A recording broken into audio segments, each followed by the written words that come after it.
สบายดีพี่น้องสุขคนนำมันนี่วีนายชาแนลสิพาทุกคนมากินปลาแซลมอนราดตำมะฮงแบบลาวๆเนาะแบบเผ็ดๆนัวๆปลาแดกแล้วก็มีขนมจีนพร้อมแล้วก็ปิ้งหมูผักบัวละพาแตงแครอทแล้วก็อันนี้มังมะละอะไรกันน้ำจิ้มซีฟู้ดเอามาเริ่มกินกันเลยนะ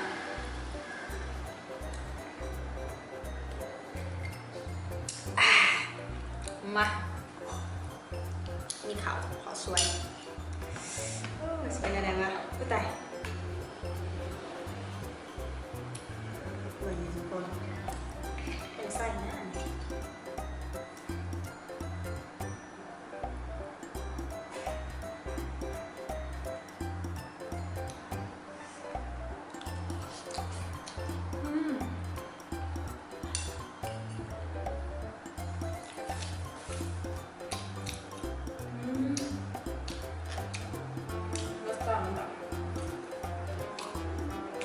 กรอบแบบเหนียวมันตัวด้วย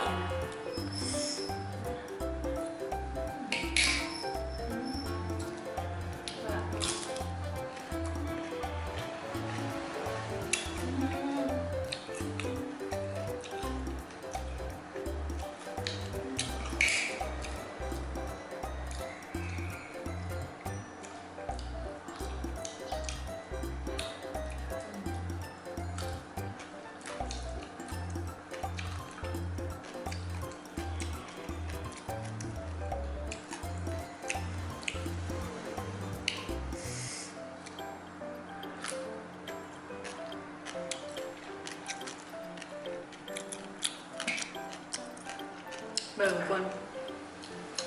สั่นกิดดิบแบบปุ๊บ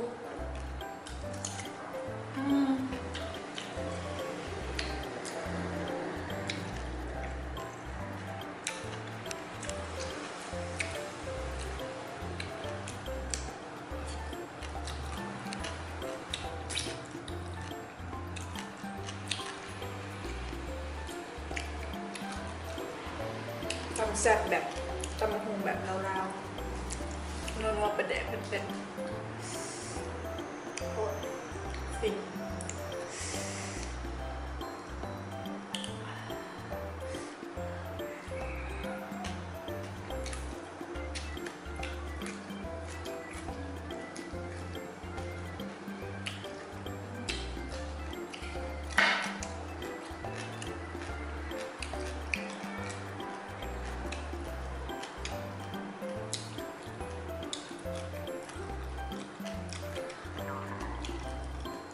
ทุกคน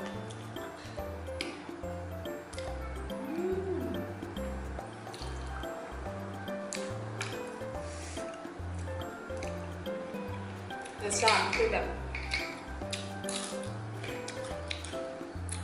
มันช่ำ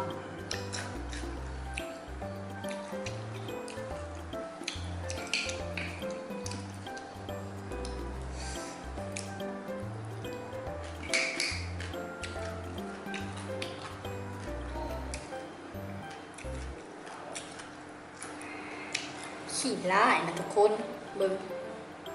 แล้วก็ตอนใหญ่ๆจ้ะเบิ่งตัวนี้เป็นตาแสบเบิ่ง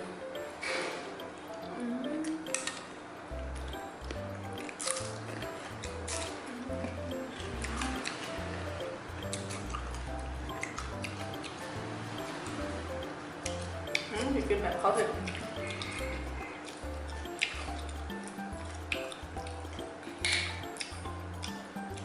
ทำอย่างงอกให้ทุกคนเดี๋ยวเขามาเบิ่ง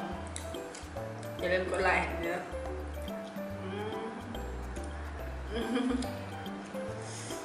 คน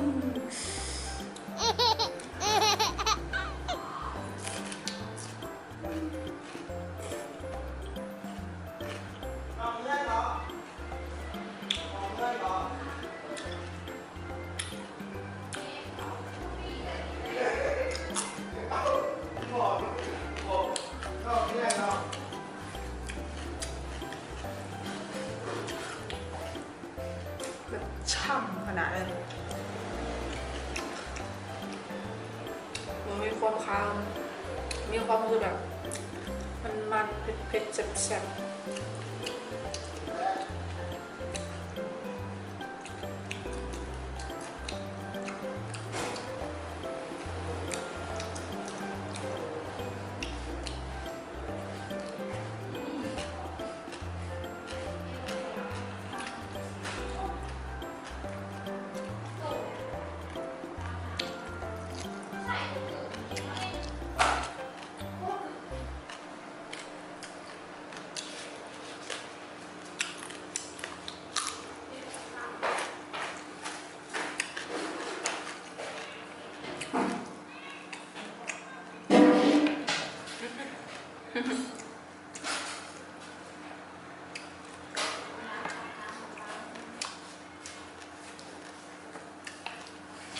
วีเราบอกคอยกินปลาแซลมอนไปในนอกทุกคน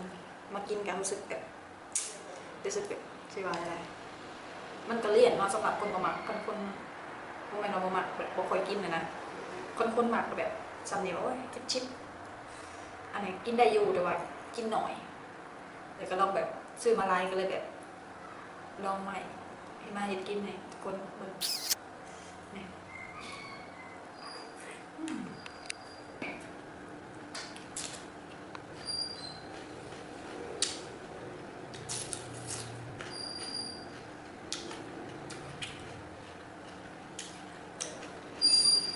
จับขี่ไปอมแรง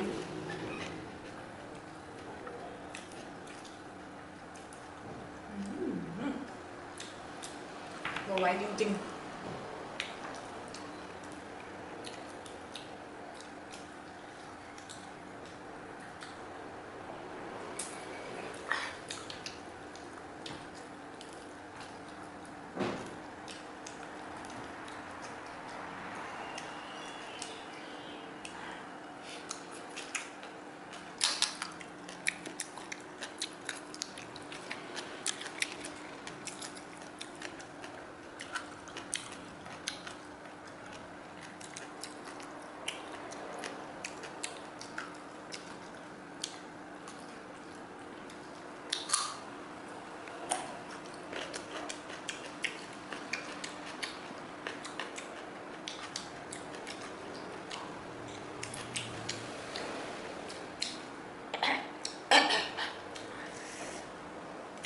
เผ็ดเกินเผ็ดลงคอ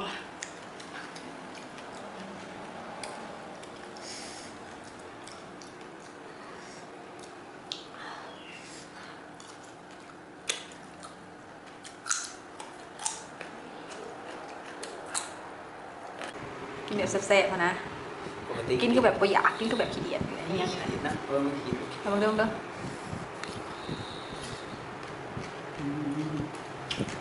เป็นอะไรสุดยอด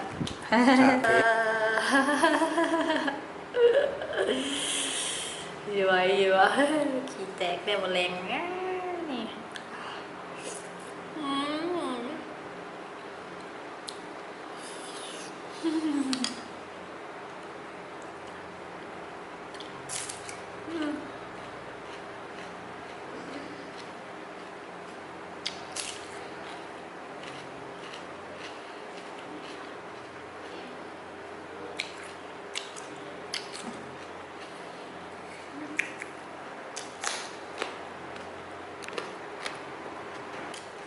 ต่อเอาไว้แล้วทุกคนเอาคำว่าจบคลิปกันสำนีซะแล้วเลิกกันเถอะไม่ไหวเลยคิดแบบวิซื้อมาประมาณ4 กรัม280 บาทไม่ไหวเลยทุกคนเลี่ยนเอาละถ้าใครมาคลิปนี้กันกดไลค์กด subscribe ให้ในเด้อทุกคนในเห็นคลิปต่อไปนี่ต้องแบบเป็นอาหารที่มักอะไรอันนี้มันแบบบุคคลกินก็เลยแบบกินไปกินมารู้สึกแบบว่า oh my god no โอเค